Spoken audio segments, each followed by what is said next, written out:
ओम नमः शिवाय। आप सभी व्यूअर्स का पुनः स्वागत है। अपने उन सभी व्यूअर्स को धन्यवाद देते हुए आज मैं गुरु की राशि परिवर्तन के लिए थोड़ा-सा बताने की कोशिश कर रही हूँ। गुरु अभी मकर राशि में चल रहे हैं जो कि पृथ्वी तत्व की राशि है, इनकी नीच राशि है और अब ये अपनी 6 अप्रैल से फिर अपनी राशि बदल के कुंभ राशि में प्रवेश करेंगे। हालाँकि वो भी शनि की ही राशि है लेकिन इसमें ये अच्छे परिणाम देते हैं और मकर राशि नीच राशि है इसलिए इनकी शुभता में थोड़ी-सी कमी दिखाई दे रही होगी और ये लंबे समय तक रहने वाले हैं। बीच में हो जाएँगे वक्री और फिर तो कुछ समय के लिए मकर राशि में प्रवेश करेंगे। लेकिन फिर इसके थोड़े दिन बाद ही ये दोबारा लगभग ये 18 अक्टूबर से लेके फिर ये आ जाएँगी दोबारा से उसमें कुंभ राशि में और ये 13 अप्रैल 2022 तक रहेंगे। इनका नक्षत्र अभी प्रारंभ में जो धनिष्ठा नक्षत्र में है, उसमें रहेंगे। बीच में शतभिषा नक्षत्र जो कि राहु का नक्षत्र है, 20 जुलाई तक रहेंगे। फिर उसके बाद 20 जुलाई से फिर से धनिष्ठा नक्षत्र में आ जाएँगे। तो जो धनिष्ठा नक्षत्र का मैंने वीडियो बनाया है, उससे कनेक्ट करके ये देखना है। तब आपको ज़्यादा फल होगा क्योंकि इस समय दोबारा अगर उसको बताएँगे तो वीडियो बहुत लंबा हो जाएगा। अगले 13 महीने तक आपको कैसे फल मिलेंगे, ये आपकी नेटर चार्ट की स्थिति भी देखनी होगी कि उस समय कौन-सी दशा महादशा चल रही है और बृहस्पति की क्या स्थिति है आपके नेटर चार्ट में, नीच राशि में है, उच्च राशि में है या कमबस्ट है, ये सब मिला के फिर देखना चाहिए।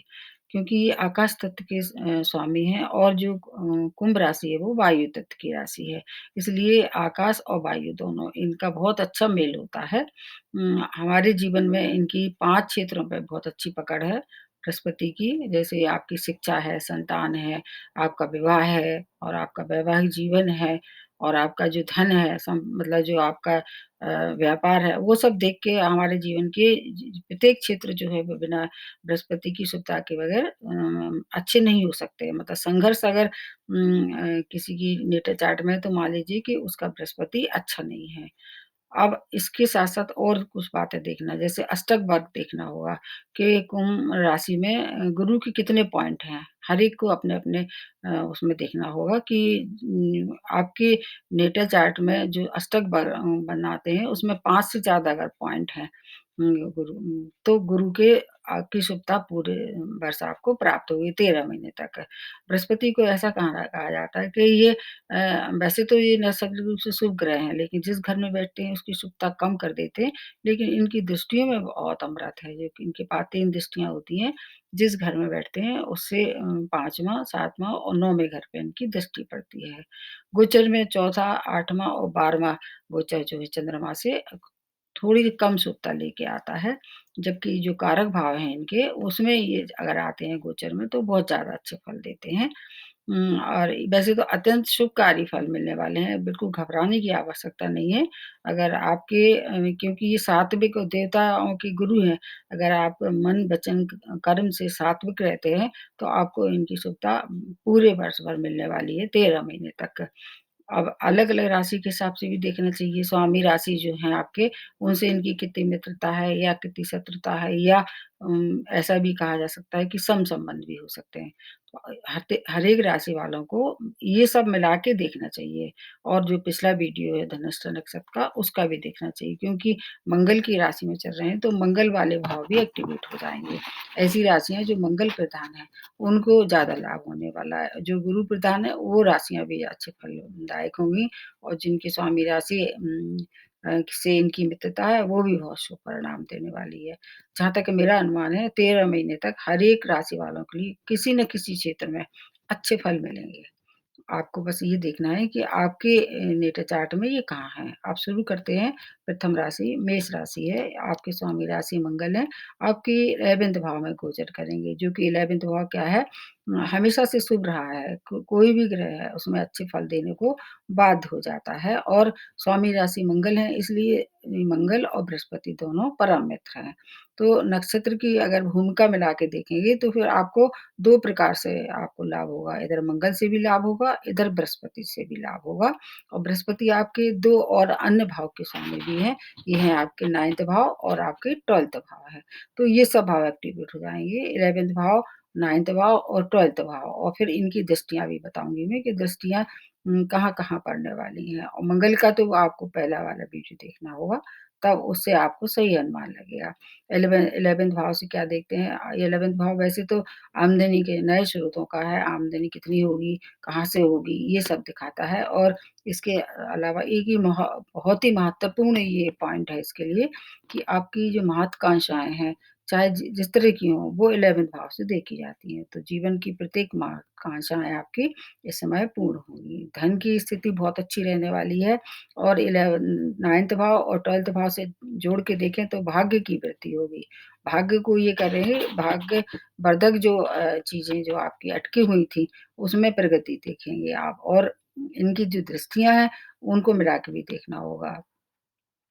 इनकी 3 दृष्टियाँ आपके 3rd भाव, 5th भाव और 7th भाव पे पड़ने वाली हैं, तो ये भाव भी एक्टिवेट हो जाएँगे। 3rd भाव से छोटे भाई-बहन का देखते हैं, मेहनत का भी देखते हैं और शॉर्ट डिस्टेंस जर्नी देखते हैं। शॉर्ट डिस्टेंस जर्नी होगी और वो आपके लिए सुखद रहने वाली है होगी। छोटे भाई-बहनों का सपोर्ट होगा, कोई पुराने मित्र से भी दोबारा मुलाकात हो सकती है, जो बहुत समय से आपसे बिछड़े हुए थे। शिक्षा में अगर मिला के देखें, तो हायर एजुकेशन के लिए आप विदेश जा सकते हैं या घर से दूर भी आप जा सकते हैं। आपके 5th भाव को अगर देखें एक्टिवेट करेंगे तो संतान का आप जो उन्नति या संतान की जो शिक्षा अधूरी थी या किसी कारण से आप आगे नहीं बढ़ा पा रहे थे, तो उसमें कुछ-कुछ प्रगति दिखाई देगी। अगर आप स्वयं भी विदेश जाना चाहते थे, तो वो भी जा सकते हैं क्योंकि 12वाँ भाव भी एक्टिवेट हो जाएगा और चारों तरफ से जो है वो शुभ समाचार की प्राप्ति होगी।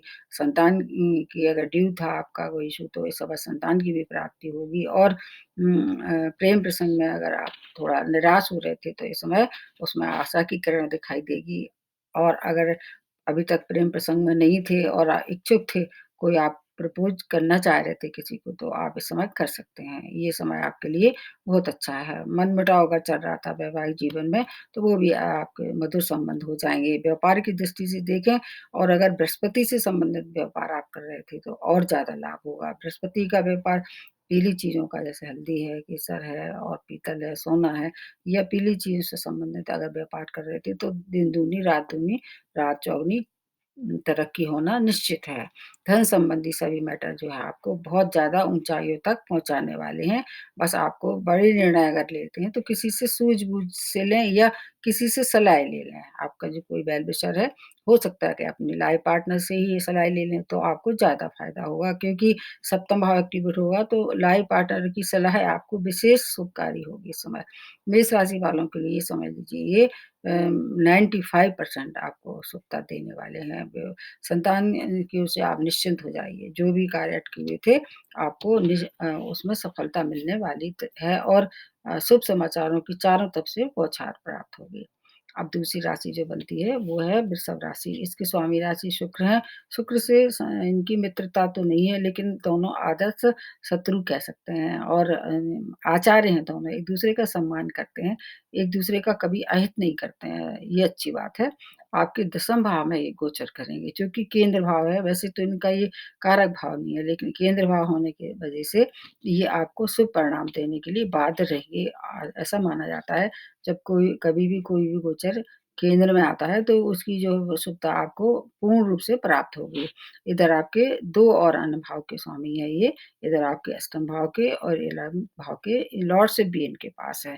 केंद्र में उपस्थित बृहस्पति 100 दोषों को समाप्त करता है, तो आपको क्या-क्या फ़ायदा होगा?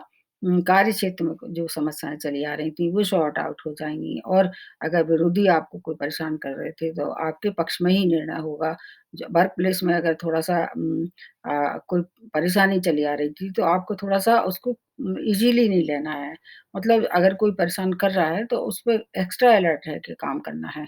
लापरवाही अगर की तो वर्क प्लेस में थोड़ी-सी परेशानी ये पैदा करेंगे क्योंकि जिस भाव में बृहस्पति बैठते हैं, उस भाव को थोड़ा-सा शुभता में कमी कर देते हैं। बाकी अगर आप ट्रांसफ़र चाह रहे थे या नई जगह आप अपना प्रमोशन या मतलब दूसरी जगह काम करना चाह रहे थे, तो ये आपके लिए स्थिति सुखद रहने वाली है। इसके अलावा इनकी जो 3 दृष्टियाँ हैं, वो आपके कहाँ-कहाँ पड़ने वाली हैं, 2nd भाव पे, 4th भाव पे और 6th भाव पे। तो सेकंड भाव धन कुटुंब वाणी का है, तो वाणी में मधुरता आ जाएगी और धन की प्राप्ति होने वाली है। पारिवारिक रिश्ते अगर गड़बड़ चले आ रहे थे, वो उसमें मधुरता आ जाएगी और धन लाभ के अगर कोई नई संपत्ति का विवाद आपके मतलब पुरानी या नई संपत्ति का विवाद अगर चला आ रहा था, तो वो सॉर्ट आउट हो जाएगा। वाहन का भी सुख प्राप्त होगा, चौथा भाव एक्टिवेट होगा, भूमि से, भवन से और वाहन से अगर आप वंचित थे इस समय, उसका आपको सुख प्राप्त होगा और आपकी माता की हेल्थ भी अगर कुछ गड़बड़ चली आ रही थी, उसमें भी सुधार होगा। आपकी भी हेल्थ भी में कुछ इम्प्रूव होगा क्योंकि इनकी जो दृष्टियाँ उसमें बहुत अमृत होता है। एक दृष्टि इनकी जो 6 भाव में पड़ रही है, तो अगर कोई बीमारी से अभी आप परेशान थे, तो आप मान लीजिए कि आपको हर एक बीमारी से कुछ न कुछ फ़ायदा दिखाई देगा इस समय। परेशानी अगर चली आ रही थी, तो आप समझ लीजिए उसका अंत होना निश्चित है। शत्रु भी आपका कोई कुछ बिगाड़ नहीं पाएँगे, कोशिश करेंगे लेकिन कुछ बिगाड़ना उनके लिए संभव नहीं होगा। और अगर ऋणों के लिए आप इच्छुक थे, अप्रूव नहीं हो पा रहा था ऋण, आपको लेना था, इस समय ऋण भी अप्रूव हो सकता है। कोर्ट केस में थे तो कोर्ट केस में भी विजय आपकी तरफ ही है और धार्मिक यात्राएँ कर सकते हैं इस समय और घर में अगर आप धार्मिक आयोजन करेंगे, तो आपको विशेष लाभ होगा और 6 अप्रैल के बाद ज़्यादा फ़ायदा होगा। 6 जैसे ही ये बदलते हैं अपनी राशि, उसके बाद ही ज़्यादा फ़ायदा होगा। जो अभी वीडियो बन रहा है, वो थोड़ा 6 अप्रैल से पहले का है, लेकिन 6 अप्रैल के बाद हर एक क्षेत्र से आपको फ़ायदा होगा। एक बात का आपको हमेशा ध्यान रखना है 13 महीने तक क्योंकि ये एक आपके अष्टम भाव के भी लॉर्ड हैं, तो चोट-चपेट दुर्घटना के शिकार ना हो जाएँ, जब भी ड्राइव करते हैं या कोई भी रिस्की काम इस तरह से करते हैं, जहाँ पर चोट की या चपेट दुर्घटना का की संभावना बनती है, थोड़ा-सा वहाँ एक्स्ट्रा केयर करें, फिर आप उससे भी बचे रहेंगे और रेमेडी मैं सबसे बाद में बताने वाली हूँ और आपके लिए ये समय श्रेष्ठतम है मतलब आपको बिल्कुल भी घबराने की आवश्यकता नहीं है क्योंकि शनि की आपके ऊपर पूरी दृष्टि है। शनि आपके कारक हैं और शनि जैसे थे वैसे ही रहेंगे। जब शनि का वक्रत्व होगा उसका वीडियो मैं आपको पुनः बता दूँगी। उसके बाद तीसरी राशि बनती है मिथुन राशि। आपकी स्वामी राशि बुध है जो इनके साथ इनके संबंध जो है सम है। बृहस्पति आपके 9th भाव में जो कि भाग्य भाव है, इसमें प्रवेश करने वाले हैं। इधर आपके 10th भाव और 7th भाव की लॉर्डशिप भी इनके पास है। तो 9th भाव से आपका क्या देखते हैं मतलब लंबी दूरी की यात्रा है, पिता भी देखते हैं, धर्म भी देखते हैं और भाग्य जो अगर साथ होता है तो हर एक कार्य संपन्न हो सकता है। तो ये आपके ये भाव एक्टिवेट करेंगे। आप पे ढैया का भी इस समय प्रभाव चल रहा है, तो इसलिए ढैया के प्रभाव को देखते हुए आपको थोड़ा-सा शनि की तरफ से जो भी परेशानी थी, उसमें आपको कुछ न कुछ फ़ायदा होने वाला है, क्योंकि शनि वैसे भी मिथुन राशि वालों के लिए उनके स्वामी राशि बुध हैं और शनि और बुध दोनों मित्र हैं, इसलिए ज़्यादा हानि नहीं पहुँचाते हैं, ढैया होने के बावजूद भी। आपका जो है वो रुझान धर्म की तरफ बढ़ेगा, पिता की उन्नति हो सकती है, पिता से संबंध अगर कुछ गड़बड़ चल रहे थे, तो वो भी इसमें भी सॉर्ट आउट हो जाएँगे। भाग्य की वृद्धि और देश-विदेश की यात्राएँ जो लंबी दूरी की होंगी, चाहे वह देश की हों, चाहे विदेश की यात्राएँ संभव हो सकती हैं। इनकी जो 3 दृष्टियाँ हैं, जो कहाँ पड़ रही हैं आपके, एक तो लग्न में पड़ रही है, एक 3rd भाव पे पड़ रही है, एक 5th भाव पे पड़ेगी।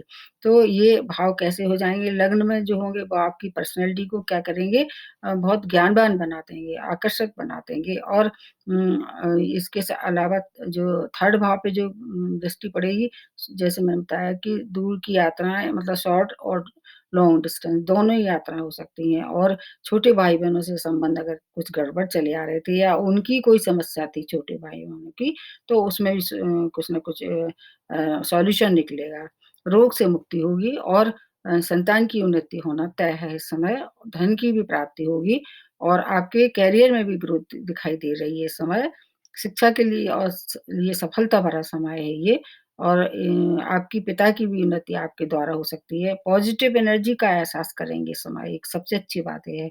आप बहुत एनर्जेटिक हो जाएँगे और शिक्षा के साथ-साथ जो आपके कोई शिक्षा प्रतियोगिता में, कॉम्पिटिशन में अगर आप कोई पार्टिसिपेट कर रहे थे, तो भाग्य की वजह से आपको अगर जॉबलेस थे, तो जॉब की भी प्राप्ति इस समय हो सकती है। क्योंकि नवम पंचम का जो योग बन रहा है, बहुत ही ज़्यादा अत्यंत शुभ योग बनता है ये, दोनों भाव एक्टिवेट हो जाएँगे। संतान के लिए ये समय बहुत ही अच्छा है। छोटे भाई-बहनों के लिए भी समय बहुत अच्छा है, पिता के लिए भी बहुत अच्छा समय है। देश-विदेश की जो अगर यात्राएँ करेंगे और अगर इस समय मतलब अवसर आया क्योंकि इस समय थोड़ा-सा टफ़ है, कहीं जाना बाहर जाना, लेकिन अगर ऐसी स्थिति बन रही है, तो आपके लिए सुखद रहने वाली है। करियर के लिए अगर आप परेशान थे, उसमें भी काफ़ी उन्नति होगी। आपके लिए भी ये समय ढैया होने के बावजूद भी बहुत अच्छा है क्योंकि भाव बहुत अच्छे हैं, एक सप्तम और दसम भाव दोनों केंद्र भाव हैं, इसलिए आपको इसका पूरा लाभ लेना चाहिए। अब उसके बाद अगली राशि बनती है कर्क राशि। कर्क राशि इसके स्वामी राशि चंद्रमा है और चंद्रमा और जो बृहस्पति है वो तो बहुत ही ज़्यादा परम मित्र है। चंद्रमा और बृहस्पति से मिलके गजकेसरी योग का निर्माण होता है एस्ट्रोलॉजी में, तो आपके लिए तो ये समय बहुत ही अच्छा है। आपके लेकिन अष्टम भाव में गोचर करेंगे, 4, 8, 12 में गोचर जो होते समय चंद्रमा से बहुत अच्छा फल नहीं देते हैं, लेकिन फिर भी बृहस्पति तो बृहस्पति है। इनको नैसर्गिक रूप से शुभ ग्रह के रूप में देखे जाते हैं, तो आपको कुछ न कुछ तो निश्चित रूप से लाभ होगा। जैसे आपके 2 भाव और एक्टिवेट हो जाएँगे इसके साथ-साथ, एक 6 भाव, एक 9th भाव। अष्टम भाव से क्या देखते हैं? अध्यात्म देखते हैं, गुप्त धन देखते हैं, गुप्त विद्याएँ देखते हैं। इन सब चीज़ों की आपको प्राप्ति होगी। आपका रुझान अध्यात्म की तरफ होगा। भौतिक सुखों में थोड़ी-सी कमी दिखाई देगी इस समय क्योंकि जब आदमी अध्यात्म की तरफ बढ़ता है तो वो भौतिक सुख की उतनी कामना करना कम कर देता है। यह इनका कारक भाव नहीं है लेकिन 12th भाव से अगर हिसाब लगा के मिला के देखा जाए और आपका 2 भाव और एक्टिवेट होंगे, भाग्य भाव से और 6 भाव से। विदेशों से जुड़ी हुई जो कार्य अगर आप कहीं गड़बड़ आ रही थी उनमें, रुकी हुई पड़ी हुई थी, इस समय जो चल रही स्थिति उसको देखते हुए उसमें प्रगति दिखाई देगी। जो है हेल्थ में थोड़ा-सा इम्प्रूवमेंट दिखाई देगा कि वैसे तो ये इनके एक्टिवेट करेंगे तो जिस भाव को एक्टिवेट करेंगे उसमें कुछ इम्प्रूवमेंट के साथ-साथ आपको एक्स्ट्रा केयर की भी आवश्यकता होगी।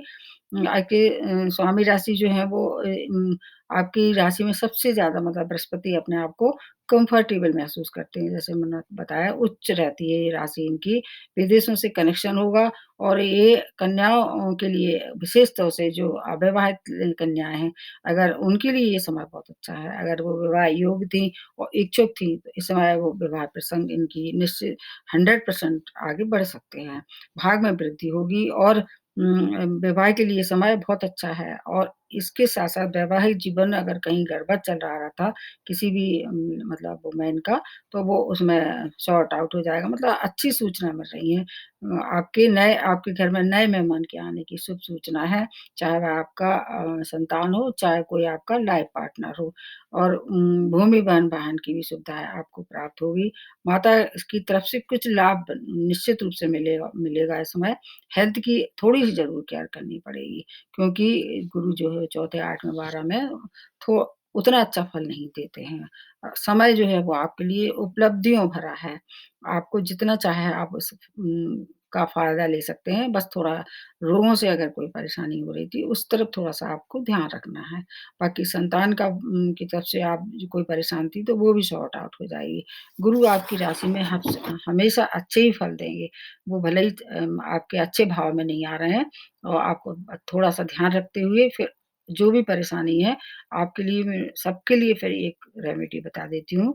जैसे गुरु के लिए ऐसा कहा जाता है कि ये सात्विक ग्रह हैं, ये देवताओं के गुरु हैं, तो आपको अपने कर्म से और धर्म से और मान से हर तरह से सात्विक रहना पड़ेगा। अपने से बड़े लोग जो हैं, आपके गुरुजन हैं या जो बुजुर्ग हैं, उनका सम्मान करना पड़ेगा और इसके साथ-साथ अगर आपके नेत्र चार्ट में इनकी स्थिति अच्छी नहीं है, तो पीली चीज़ों का दान आप कर सकते हैं और आपने मतलब कुछ ऐसे लोग भी हैं, जो तिलक लगाना पसंद नहीं करते माथे पे, तो उनको क्या है अपने कुछ ऐसे मतलब कंठ पे या अपने सीने पे केसर का तिलक लगा सकते हैं और पीली चीज़ों का यूज़ कर सकते हैं अपने पीले वस्त्र धारण कर सकते हैं और अगर नेत्र चार्ट में और ज़्यादा खराब स्थिति है, तो मंदिर में जाके उनकी मंदिर की सेवा मतलब उनकी साफ-सफाई वगैरह इस तरह से थोड़ा समय व्यतीत कर सकते हैं वहाँ जाके और गुरु मंत्र की भी समय आप कर सकते हैं। गुरु जो बीज मंत्र है, उसकी भी आप अगर प्रैक्टिस कर लें, अशुद्ध होना चाहिए मंत्र, तो उससे भी आपकी जो परेशानी है, वो काफ़ी कुछ दूर होने वाली है और आपका जो इष्ट है, क्योंकि भगवान तो सभी एक से होते हैं मतलब किसी भी भगवान किसी के संग भेदभाव नहीं करते हैं, तो फिर हमको भी उसी तरह से देखना चाहिए। जिसको आप इष्ट मानते हैं और आपकी स्वयं की नेटर चार्ट में अगर मान लीजिए स्वामी राशि आपसे कुपित हैं, तो उनकी आराधना करके आप हर एक परेशानी से मुक्ति पा सकते हैं। मतलब ये लंबा समय का एक परिवर्तन है और बीच-बीच में और आपको बताती रहूँगी जब भी कहीं ऐसे वक्री होंगे या अपना नक्षत्र परिवर्तन करेंगे या राशि परिवर्तन करेंगे तो और आपको पूरी ग्रह आपकी ग्रह स्थिति मिला के देखना चाहिए। तो आज के लिए इतना ही नमस्ते और धन्यवाद।